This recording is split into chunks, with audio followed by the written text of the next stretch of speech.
ஏன்னா படம் ரிலீஸ் ஆகி 2 வாரத்துக்கு யாரும் விமர்சனப்படுத்தக்கூடாது. சினிமாவும் அது ஒரு தொழில் தான்.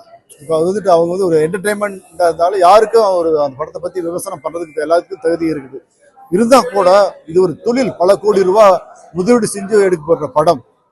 அந்த தொழில வந்துட்டு யாரும் பாதிக்கிற மாதிரி இப்போ நான் ஒரு பில்டிங் நான் கட்டி வைக்கிறேன், கன்ஸ்ட்ரக்ஷன் பண்றேன்னு வச்சுங்க, இந்த பில்டிங் நல்லா இல்லை அப்படின்னு யாருமே சொல்றது இல்லை. ஆனா சினிமாவை மட்டும் அது தொழில், ஆனா விமர்சனம் பண்றாங்க, நல்லா இல்லை அப்படின்னு சொல்றாங்க.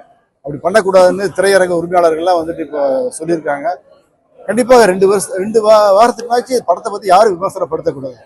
இது ஒரு பிசினஸ், கமர்ஷியலான ஒரு தொழில். இது மக்கள் பல கோடி ரூபாய் போட்டு எடுக்கிற படம்.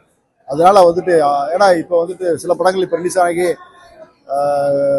யூடியூப்ல எல்லாம் நிறைய தப்பா போட்டு அந்த படமே மைனஸ் ஆயிருச்சு. அதனால வந்துட்டு யாரும் அந்த போடக்கூடாது. கவர்மெண்ட் கிட்ட கோரிக்கை வச்சிருக்கிறோம், கண்டிப்பாக நிறைவேறும். நான் நடிகர் சங்கத்தில் ஈசி மெம்பர் பொறுப்பில் இருக்கிறேன்.